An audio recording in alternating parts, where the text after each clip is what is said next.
बच्चों नमस्कार। आज हम कक्षा 11वीं की रसायन के अंतर्गत इकाई 5 में गैस अवस्था के संबंध में कुछ चर्चा करेंगे। शुरुआत में हम संक्षेप में गैसों के बीच लगने वाले अंतराण्विक बलों की बात करेंगे। ये वैसे तो परीक्षा में नहीं आएंगे, लेकिन फिर भी हमको उनको जानना आवश्यक है। तो जो भी चूँकि गैस होती हैं छोटे छोटे सूक्ष्म अणु परमाणुओं से मिलकर बनी होती हैं, तो एक एक अणु या परमाणु के गुण को हम सूक्ष्म गुण कहते हैं और गैस के संपूर्ण आयतन के गुण को या संपूर्ण पदार्थ के गुण को हम स्थूल गुण कहते हैं। अब हम बात करते हैं गैसों के बीच में लगने वाले अंतराण्विक आकर्षण बल की। तो पहले जो अंतराण्विक आकर्षण बल होते हैं, जो कि धनावेश और ऋणावेश सिर्फ आयनों के बीच लगने वाले बल ना होकर के अन्य प्रकार के बल होते हैं, इनको हम वान डेर वाल्स बल कहते हैं। और इसके अंतर्गत 3 प्रकार के बल आते हैं। उनमें एक विकिरण बल यानी लंदन बल, दूसरे हैं द्विध्रुव बल और तीसरे हैं प्रेरित द्विध्रुव बल। जो अंतराण्विक बल हैं ये क्या होते हैं? आयनों के मध्य जो आकर्षण प्रतिकर्षण होते हैं उनके अलावा हाइड्रोजन बंध और वान डेर वाल बल आते हैं। तो वान डेर वाल बल ये 3 प्रकार के होते हैं। हाइड्रोजन बंध फ्लोरीन, ऑक्सीजन, नाइट्रोजन और हाइड्रोजन के साथ बनते हैं और धनायन और ऋणायन के बीच में जो आकर्षण बल होते हैं वो आयनिक बंध होते हैं। तो इस तरह से जो अंतराण्विक बल होते हैं उनमें प्रमुख रूप से हम उनको 3 वर्गों में बांट सकते हैं। एक तो आयनों के मध्य आकर्षण बल, आकर्षण या प्रतिकर्षण, दूसरा हाइड्रोजन आबंध और तीसरी वान डेर वाल बल। और जो वान डेर वाल बल हैं उनको भी पुनः हम 3 भागों में बांट सकते हैं। उनमें लंदन बल यानी विकिरण बल वे बल होते हैं जो परमाणु वास्तव में तो वो अध्रुवीय होते हैं, यानी उनका जो इलेक्ट्रॉन क्लाउड है, इलेक्ट्रॉन अभ्र है, वो सममित होता है। लेकिन इनमें नियंत्रित रूप से यानी कम समय के लिए द्विध्रुव उत्पन्न हो जाते हैं और ये द्विध्रुव जो होते हैं इनके कारण इनका जो इलेक्ट्रॉन अभ्र है, इलेक्ट्रॉन क्लाउड है, वो थोड़ा सा एसिमेट्रिक हो जाता है। इस बल को जर्मन भौतिक विज्ञानी फ्रिट्ज लंडन द्वारा पहचाना गया। उन्होंने बताया कि 2 अस्थायी द्विध्रुव होते हैं, उनके बीच में जो बल लगता है वो लंदन बल या विकिरण बल कहलाता है। और ये बल उनकी बीच की दूरी के 6 घात के व्युत्क्रमानुपाती होता है, यानी लंदन बल समानुपाती 1/r⁶, जहाँ पे r है 2 कणों के मध्य की दूरी। और ये बहुत छोटी दूरी के लिए ही सार्थक होते हैं, यानी ये लगभग 500 पिकोमीटर की दूरी के लिए ही महत्वपूर्ण है। बाकी इससे ज़्यादा दूर कण हो जाते हैं तो फिर उनके लिए इनका कोई महत्व नहीं रहता है। इनको हम इस तरह से दर्शा सकते हैं। सामान्य तौर पर जब सममित क्लाउड रहता है तब इस तरह रहती है, इनमें कोई बल नहीं लगता। लेकिन जैसे ये इस तरह से इलेक्ट्रॉन क्लाउड एक तरफ हो जाता है और धनावेश एक तरफ रह जाता है तो ये प्रेरित द्विध्रुव बन जाती है। इनके बीच में ये लंदन बल या विकिरण बल काम करते हैं। दूसरे द्विध्रुव बल। द्विध्रुव वे जो यौगिक होते हैं, वे अणु होते हैं जिनमें असममित यानी असमान ऋण विद्युत्ता वाले परमाणु आपस में संयोग करके साझा बनाते हैं। जैसे HCl है, तो HCl में हाइड्रोजन की तरफ आंशिक धनावेश आ जाता है और क्लोरीन की तरफ आंशिक ऋणावेश आ जाता है। इसको हम डेल्टा प्लस और डेल्टा माइनस के द्वारा शो करते हैं। और ये जो डेल्टा प्लस और डेल्टा माइनस आवेश है वो एक इकाई आवेश से सदैव कम होता है। तो इनमें एक तरफ धनावेश एक तरफ ऋणावेश आ जाता है। तो ये 2 अणु हैं, इनके में इसका ऋण सिरा इसका धन सिरा आपस में एक दूसरे से आकर्षण बल से जुड़े रहते हैं। ये आकर्षण बल r�3 के व्युत्क्रमानुपाती होता है, यानी द्विध्रुव आकर्षण समानुपाती 1/r�3। कब? जब ये स्थिर हैं, स्थिर द्रव्यत अणुओं के मध्य ये रहता है, और अस्थायी द्रव्यत अणुओं के मध्य ये 1/r⁶ के समानुपाती होते हैं। यानी जो स्थायी द्रव्यत होते हैं उनमें ये बल थोड़े ज़्यादा लगते हैं, जो अस्थायी रूप से द्रव्यत होते हैं उनमें ये बल कम लगते हैं। तीसरे प्रकार का जो बल है द्विध्रुव प्रेरित द्विध्रुव बल है। यानी एक द्विध्रुव स्थिर है और दूसरा इसके प्रभाव में प्रेरित हो जाता है। जैसे यहाँ पे एक AB आपका द्विध्रुव है, इसमें आंशिक धनावेश है, इधर आंशिक ऋणावेश है, लेकिन ये जो अध्रुवीय अणु है जब इसके पास में आता है तो इसका इलेक्ट्रॉन क्लाउड भी डिस्टर्ब हो जाता है और इसकी जो ऋण सिरे की तरफ उसका धन आ जाता है, उसमें आंशिक ध्रुवणता इसमें उत्पन्न हो जाती है। इसको प्रेरित द्विध्रुव कहते हैं। तो इनके बीच में भी आकर्षण बल लगने लगते हैं, और जो बड़े आकार के अध्रुवीय अणु होते हैं वो प्रेरित द्विध्रुव बना लेते हैं, यानी वो जल्दी से द्विध्रुव में बदल जाते हैं। जो छोटे आकार के अणु होते हैं वो आसानी से प्रेरित द्विध्रुव नहीं बनते हैं। ये बल भी 1/r⁶ के समानुपाती होता है। हाइड्रोजन बंध आप पढ़ चुके हैं चौथे अध्याय में, फिर भी थोड़ा संक्षेप में देख लें। हाइड्रोजन बंध है फ्लोरीन, ऑक्सीजन और नाइट्रोजन के साथ हाइड्रोजन का जो बंध बनता है वो हाइड्रोजन बंध कहलाता है। इस तरह से जैसे NH और NH के बीच में जो बॉन्ड बनता है हाइड्रोजन और नाइट्रोजन के बीच, या OH के बीच बनता है या HF के बीच बनते हैं। ये कभी कभी क्लोरीन के साथ भी बन जाते हैं, लेकिन इन तीन के साथ ज़्यादा बनते हैं, और इनका जो मान है वो 10 से 10 किलो जूल प्रति मोल के मध्य होता है। और इसका जो महत्व है हाइड्रोजन बंध का काफ़ी है, क्योंकि काफ़ी प्रबल होते हैं। इन्हीं के प्रभाव में जो जल है वो सामान्यतः पे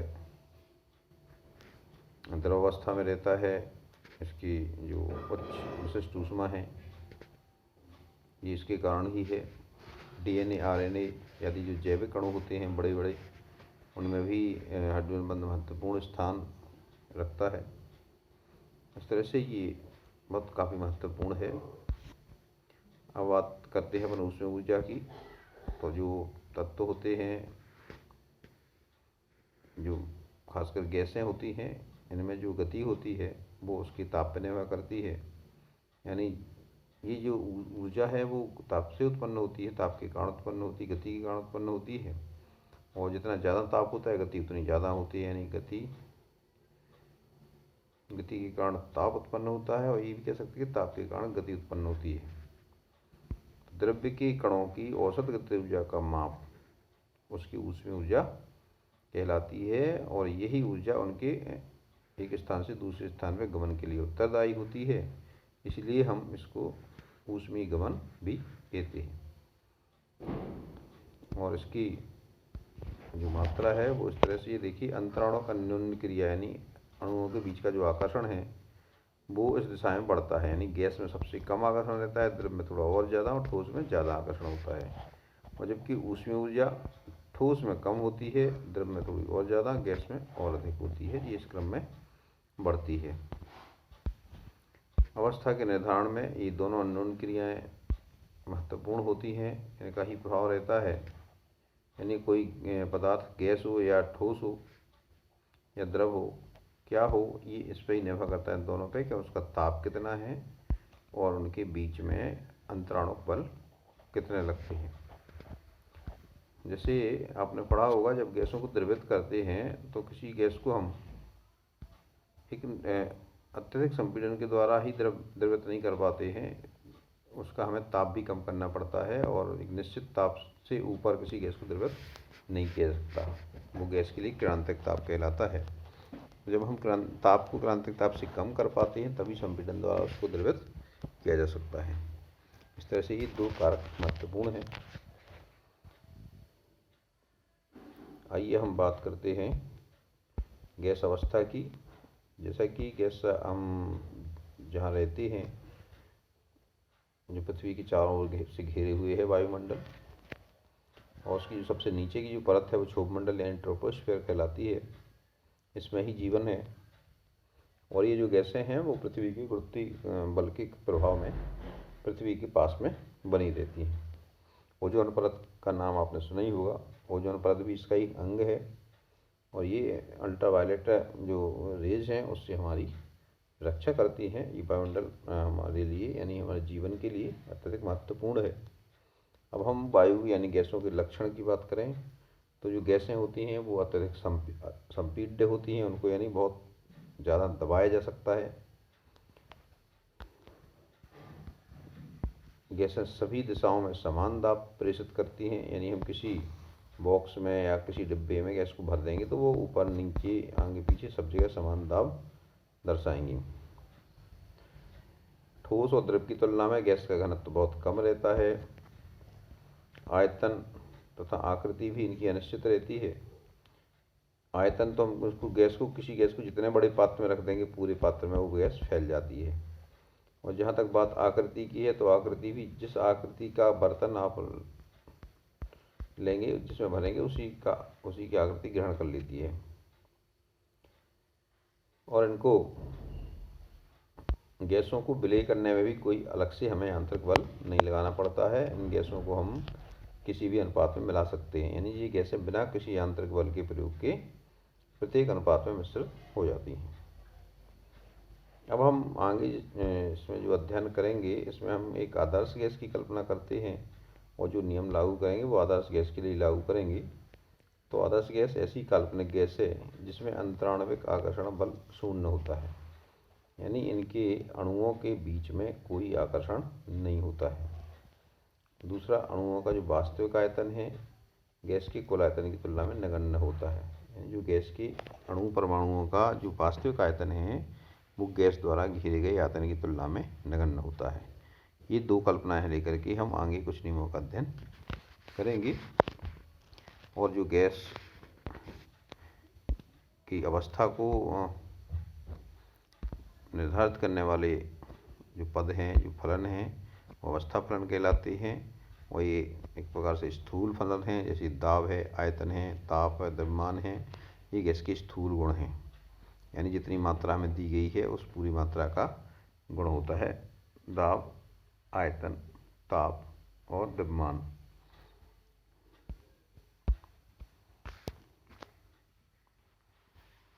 इसमें अब हम आइए इस बात गैसों के नियमों की बात करेंगे। तो कुछ गैस के नियम हैं, आपने पहले शायद पढ़ चुके हैं आप पहले, फिर भी देखें। रॉबर्ट बॉयल एक वैज्ञानिक हुए हैं, इन्होंने ताप को स्थिर रख करके किसी गैस की निश्चित मात्रा के दाब और आयतन में संबंध ज्ञात किया और पाया कि स्थिर ताप पर किसी गैस की निश्चित मात्रा का दाब उसके आयतन के व्युत्क्रमानुपाती होता है, यानी जितना आयतन कम होगा दाब उतनी ज़्यादा होगा और आयतन जितना ज़्यादा होगा दाब उतनी कम होगा, यानी P समानुपाती 1/V। यहाँ पे गैस का दाब आयतन के व्युत्क्रमानुपाती होता है, जबकि ताप स्थिर हो और गैस की मात्रा यानी उसकी मोलों की संख्या निश्चित हो। अब समानुपात को बराबर करने के लिए हमें स्थिरांक से गुणा करना पड़ता है, तो ये हो गया P समानुपाती K1 × 1/V। यहाँ पे आपको पता है ना, P फॉर प्रेशर, ये प्रेशर का शॉर्ट फॉर्म ले लिया अपन ने, P फर्स्ट लेटर ले लिया, V हुए वॉल्यूम, वॉल्यूम में आयतन होता है, आयतन यानी वॉल्यूम, वॉल्यूम का पहला लेटर ले लिया V। तो इस तरह से जो होगा P समानुपाती 1/V और P बराबर K1 × 1/V। यहाँ पर जो K1 है ये समानुपाती नियतांक है, ये इसका जो मान है वो क्या पे निर्भर करेगा, गैस की मात्रा पर निर्भर करेगा, साथ ही दाब और आयतन की जो इकाइयाँ हैं उन पर भी निर्भर करेगा। हम इस समीकरण को ऐसे भी लिख सकते हैं, P × V बराबर K1। यदि हम दो अवस्थाओं में दाब और आयतन लें, P1 V1 और P2 V2, तो हम इस समीकरण को इस तरह भी लिख सकते हैं, P1 V1 बराबर P2 V2 बराबर K1। या हम इसको ऐसे भी लिख सकते हैं, P1/P2 बराबर V2/V1। इसको इसकी ग्राफ दो प्रकार से इसके ग्राफ खींचे जा सकते हैं। पहला ग्राफ तो P और V के बीच में खींचा गया है। इसमें ताप को स्थिर रखा गया है। x अक्ष पर आयतन लिया है और y अक्ष पर दाब लिया है। जैसे जैसे आयतन आप ताप स्थिर रखते हैं, ये स्थिर ताप है, इसलिए इसको हम समतापी भी कहते हैं। ये 200 केल्विन पे लिया गया है ये ग्राफ। तो जैसे जैसे आप दाब बढ़ाते हैं वैसे वैसे आयतन कम होता जाता है, यानी आयतन बढ़ाते हैं तो दाब भी कम होता जाता है। इस तरह से ये समदाबी बने हैं। एक 200 केल्विन पे है, दूसरा 400 केल्विन पर खींचा गया, तीसरा 600 केल्विन पर खींचा गया। और इसको हम दूसरे प्रकार से भी खींच सकते हैं। आप आयतन का व्युत्क्रम लेते हैं, 1/v लेते हैं और इस पर y अक्ष पे दाब लेते हैं, तो ये हमें सीधी रेखाएं प्राप्त होती हैं। ये हो जाएगा PV बराबर Q। तो ये समतापी होगा T1 पे, ये T2 पे, T3 पे। तो ये हो गया आपका बायल का नियम। और जो बायल के नियम आपको हमने बता दिया है कि ये आदर्श गैसों पर ही लागू होता है, और जो वास्तविक गैसें होती हैं वो उच्च ताप और निम्न दाब पर आदर्श गैस की तरह व्यवहार करती हैं। लेकिन उच्च दाब है अगर, तो ये गैसें बायल के नियम से विचलन दर्शाती हैं, यानी ये बायल के नियम का पालन नहीं करती हैं, क्योंकि गैसें संपीड़ित होकर के सघन हो जाती हैं। और जब वो सघन हो जाती हैं तो उनका जो आयतन है, वास्तविक आयतन उनके द्वारा घेरे गए आयतन की तुलना में नगण्य नहीं रह जाता। तो इसके लिए उन्होंने एक घनत्व के टर्म में एक नियम दिया है। आपको जानते ही घनत्व बराबर क्या होता, द्रव्यमान बटे आयतन। द्रव्यमान यानी m, मॉस अपॉन वॉल्यूम। यहाँ पर d घनत्व हो गया और m द्रव्यमान हो गया और v आयतन हो गया। तो v बराबर क्या हो जाएगा, m अपॉन d। सो PV, तो हम P इंटू V बराबर K1 लगते हैं, V की जगह पे m बटे d रख देंगे। तो ये क्या हो जाएगा, P गुणे m बटे d बराबर K1। और d बराबर क्या कर लेंगे हम, m upon K1 into P, या d समानुपाती P। अर्थात स्थिर दाब पर गैस की निश्चित द्रव्यमान का दाब घनत्व के समानुपाती होता है, यानी ये घनत्व के समानुपाती रहेगा, यानी P समानुपाती D भी आप इसको लिख सकते हैं। अगर ताप स्थिर है और गैस की निश्चित मात्रा है तो उसका जो दाब है वो उसके घनत्व के समानुपाती होगा। दूसरा चार्ल्स का नियम। चार्ल्स ने स्थिर दाब पर किसी गैस की निश्चित मात्रा का आयतन उसके परम ताप के समानुपाती होता है, ये ज्ञात किया। इन्होंने दाब को स्थिर रख करके आयतन और ताप में संबंध ज्ञात किया और पाया कि स्थिर दाब पर किसी गैस की निश्चित मात्रा का आयतन उसके परम ताप के समानुपाती होता है, यानी V समानुपाती T। यहाँ पर T फॉर टेम्परेचर।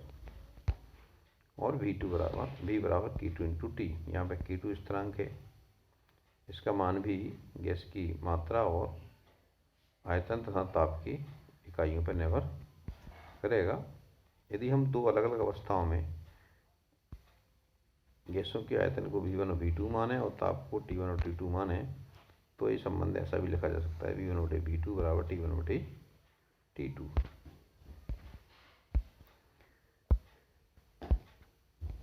अब गेलुसैक ने एक नियम दिया। चार्ल्स गेलुसैक ने पाया कि गैस की निश्चित मात्रा का ताप 1 डिग्री सेल्सियस बढ़ाने पे उसके आयतन में 1/273.15 भाग के बराबर वृद्धि हो जाती है। यानी हम यदि किसी गैस की निश्चित मात्रा के ताप को 1 डिग्री सेल्सियस ज़्यादा कर दें तो उसकी प्रारंभिक आयतन का, यानी जो 0 डिग्री सेंटीग्रेड पर जो आयतन था इसका, उसका 1/273.15 भाग बढ़ जाता है। यानी यदि किसी गैस का 0 डिग्री सेल्सियस पे आयतन V0 है तो T ताप पे उसका आयतन हो जाएगा VT, और VT बराबर क्या होगा, V0 प्लस V0 का 1/273.15 भाग गुणे टी, तो इस तरह से हो जाएगा VT बराबर V0, और यहाँ पे क्या हो जाएगा, कॉमन लेंगे V0 को दोनों तरफ से, V0 यहाँ पर आएगा 1 प्लस टी अपॉन 273.15 ये आ जाएगा। अब हम इसको एलसीएम लेंगे तो ये 273.15 एलसीएम में आ जाएगा, इसका गुणनफल आ जाएगा VT बराबर V0 गुणे 273.15 धन टी। इस तरह से ये एक नया मापक्रम निर्धारित करने का आधार बन गया, और हम इसका मान क्या रखा, कैपिटल टी से मान रखा कैपिटल टी बराबर स्मॉल टी प्लस 273.15। ये 273.15 हमें ये दर्शाता है किससे ज़्यादा है, ये सेल्सियस के तापमान से 273.15 ज़्यादा है। तो ये जो ताप है वो केल्विन ताप कहलाया, इसको परम ताप भी कहा गया है। यानी टी बराबर स्मॉल टी प्लस 273.15, यहाँ पे स्मॉल टी क्या है, डिग्री सेल्सियस में तापमान है। यानी हम डिग्री सेल्सियस से तापमान को केल्विन में बदलना चाहें तो हमें 273.15 जोड़ना पड़ेगा। जैसे हमारा मान लीजिए अभी टेम्परेचर है 25 डिग्री सेल्सियस, तो इसमें को केल्विन में बदलना है तो 25 का इसमें जोड़ना होगा। जी मान कितना हो जाएगा, 298.15 केल्विन। ध्यान रखना है यहाँ पे केल्विन को के कैपिटल लिखते हैं और इसमें डिग्री नहीं लगाते, क्योंकि ये जो नाम है, जो इकाई है केल्विन, ये वैज्ञानिक के नाम पे है, इसीलिए इसको हम कैपिटल लिखते हैं और साथ में इसमें डिग्री नहीं लगाते हैं। ध्यान रखना है आपको। इसके लिए हम ग्राफ खींच सकते हैं और आप इस नियम को भी एक्स्ट्रापोलेट करके देख सकते हैं। यहाँ पे V और T के बीच में एक ग्राफ खींचा गया है। जैसे जैसे ताप बढ़ता जाता है, आयतन बढ़ता जा रहा है, लेकिन चूँकि यहाँ पे लगभग ये जो गैसें हैं ये -100 के पहले लगभग अधिकांश गैसें -100 के आसपास द्रवित हो जाती हैं। इसके आगे माने ये यहाँ तक नहीं पहुँचती हैं, तो ये जो ग्राफ निकले यहाँ के जो समदावी ग्राफ हैं, समदावी ग्राफों को पीछे की ओर बढ़ाया गया, एक्स्ट्रापोलेट किया गया। तो एक्स्ट्रापोलेशन यानी पीछे की ओर बढ़ाने पे ये जो ग्राफ है ये कहाँ काटती है, -273.15 पर ये जीरो आयतन को क्रॉस करती हैं। अर्थात ये जो ऋण 273.15 ताप है, ऋण 273.15 डिग्री सेल्सियस, ये जो ताप है ये काल्पनिक ताप है, जिस पे किसी भी गैस का आयतन क्या होगा, शून्य होगा। क्योंकि यहाँ तक अभी तक कोई गैस नहीं पाई गई और ये ताप भी प्राप्त नहीं किया गया, तो ये काल्पनिक ताप माना जाता है। लेकिन ये जरूर माना जाता है कि इस ताप पर, यानी जो परम शून्य है, इस पे प्रत्येक गैस का आयतन शून्य होता है, और इसको हम शून्य केल्विन या -273.15 डिग्री सेल्सियस लिखते हैं। ये परम ताप यानी परम शून्य कहलाता है। अब हम देखते हैं कि ये जो गैसों के हमने दो नियम देख लिए, बॉयल का नियम देख लिया, चार्ल्स का नियम देख लिया। अब गैलुसैक ने एक नियम दिया, इस नियम के आधार पे स्थिर आयतन पर किसी गैस की निश्चित मात्रा का दाब उसकी ताप के समानुपाती होता है। उन्होंने जो नियम दिया है, उन्होंने क्या क्या रखा है, आयतन स्थिर रखा है और गैस की मात्रा निश्चित रखी है। इनने दाब और ताप के बीच में संबंध ज्ञात किया। उन्होंने पाया कि किसी गैस की निश्चित मात्रा का दाब उसकी ताप के समानुपाती होता है, यानी ताप बढ़ाने पर उसका दाब बढ़ जाता है, ताप घटाने पर दाब कम हो जाता है। इसका भी ग्राफ यहाँ दिया गया है। यहाँ पे देखिए ये अलग अलग आयतन है V1, V2, V3, V4 के लिए ये ग्राफ खींचे गए हैं। इनमें चूंकि आयतन स्थिर है इसलिए इनको समायतनी कहा जाता है। और इसका आप इस तरह से P समानुपाती T और P बराबर K3 × T, जहाँ पे K3 समानुपाती स्थिरांक है। इसका मान भी इसकी मात्रा और दाब तथा ताप की इकाइयों पर निर्भर करता है। इस तरह से ये एंगल-ब्लैंक का नियम हो गया। अब एवोगैड्रो का नियम देखते हैं। जो एवोगाद्रो ने ताप और दाब की समान परिस्थितियों में समान आयतन वाली गैसों में अणुओं की संख्या समान होती है, ऐसा बताया। और उनके नियम को हम V समानुपाती N से शो कर सकते हैं। और V समानुपाती N और समानुपात को बराबर करने के लिए हमें K4 से गुणा किया। K4 एक आपका स्थिरांक हो गया। इसका मान भी आपको गैस की मात्रा पर निर्भर करेगा।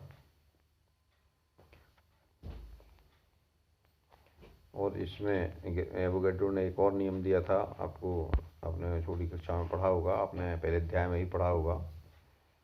STP पर किसी गैस के एक मोल का आयतन 22.7 लीटर होता है। ये पहले 22.4 लीटर भी लिखा जाता था। तो ये केवल उसके STP के मान में अंतर के कारण हो गया। पहले STP का मान 273.15 डिग्री सेल्सियस ताप माना जाता था और 1 वायुमंडलीय ताप माना जाता था। और यदि इसको हम 298.15 डिग्री सेल्सियस मानते हैं टेम्परेचर को, तो ये उसमें 22.7 लीटर होता है आयतन। तो इसको आपको ध्यान में रखना है। और एक मोल में अणुओं की संख्या एवोगैड्रो संख्या के बराबर होती है। 6.022 × 10⁻23 होती है। इसको कैपिटल Na द्वारा भी दर्शाया जाता है। इसको एवोगैड्रो की संख्या है, एवोगैड्रो का स्थिरांक भी कहते हैं। और इसका जो मान है स्थिर रहता है। और हम मूलों की संख्या की बात करें तो मूलों की संख्या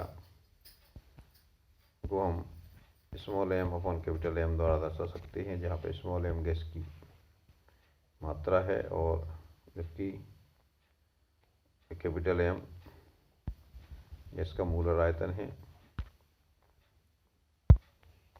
मूलर आयतन माने उसका आणविक द्रव्यमान। गैस के द्रव्यमान में उसके अणु द्रव्यमान का भाग देंगे तो हमें अणुओं की संख्या ज्ञात हो जाएगी। माने कितने मोल अणु होंगे। तो हम ये कह सकते हैं कि एक मोल पदार्थ किसी गैस के अणु द्रव्यमान को ग्राम में व्यक्त करने पे प्राप्त मात्रा होगी। यानी जैसे हम उदाहरण लें हाइड्रोजन H2 गैस, H2 का अणु द्रव्यमान है 2, तो हम 2 ग्राम हाइड्रोजन लें अगर, तो इसमें 1 मोल हाइड्रोजन होगी। यानी इसमें 6.022 × 10⁻23 हाइड्रोजन अणु होंगे। यदि हम ऑक्सीजन की बात करें तो ये 32 ग्राम में इतने ही अणु होंगे। 32 ग्राम का 1 मोल होगा इसका। तो एवोगैड्रो के नियम के अनुसार V बराबर K4 × m/M। ये तो आपके नियम हो गए। अब परीक्षा की दृष्टि से जो महत्वपूर्ण है उनको हम एक बार फिर से आप देख लीजिए। हम इसमें बायल के नियम, चार्ल्स का नियम और एवोगैड्रो के नियम, इन तीनों नियमों से आदर्श गैस समीकरण की व्युत्पत्ति करेंगे। आपको थोड़ा सा बड़ा करके लिखना है। आदर्श गैस समीकरण किसी आदर्श गैस के लिए ही होता है। और आदर्श गैस के लिए हम 2 कल्पनाएं करते हैं। नंबर 1, आदर्श गैस के अणुओं के मध्य में कोई आकर्षण नहीं होता है, यानी इनके बीच में कोई अंतराणविक बल नहीं होता है। अंतराणविक बल क्या होते हैं? 0 होते हैं। और दूसरी कल्पना ये रहती है कि इनका जो अणुओं का वास्तविक आयतन है वो गैस द्वारा घेरे गए कुल आयतन की तुलना में नगण्य होता है। इन दोनों बातों को सत्य मानते हुए हम किसी गैस के लिए आदर्श गैस समीकरण स्थापित करेंगे। तो बायल के नियम के अनुसार स्थिर ताप पर गैस की निश्चित मात्रा का आयतन उसके दाब के व्युत्क्रमानुपाती होता है, यानी V समानुपाती 1/P। और चार्ल्स के नियम के अनुसार स्थिर दाब पर किसी गैस की निश्चित मात्रा का आयतन उसकी ताप किस परम ताप के समानुपाती होता है, यानी V समानुपाती T। और एवोगैड्रो का नियम ये है, स्थिर ताप और दाब पर किसी गैस की निश्चित आयतन में मोलों की संख्या उसके आयतन के समानुपाती होती है, यानी V समानुपाती N। और इन तीनों को मिला देंगे तो हो जाएगा V समानुपाती NT/P। और इन समानुपात को बराबर में बदलने के लिए हमें स्थिरांक का गुणा करना पड़ेगा, तो V बराबर R गुणा NT/P, जहाँ पे R सार्वत्रिक गैस नियतांक कहलाता है और इसकी जो वैल्यू है वो P, V और T इनकी इकाइयों पर निर्भर करती है। और यदि हम इसको फिर से रीअरेंज कर दें तो PV बराबर nRT हो जाएगा। ये P को इधर ले जाएंगे तो ये गुणा में आ जाएगा, तो इस तरह से आदर्श गैस समीकरण हो जाएगा PV बराबर nRT। इस समीकरण को ही हम आदर्श गैस समीकरण कहते हैं।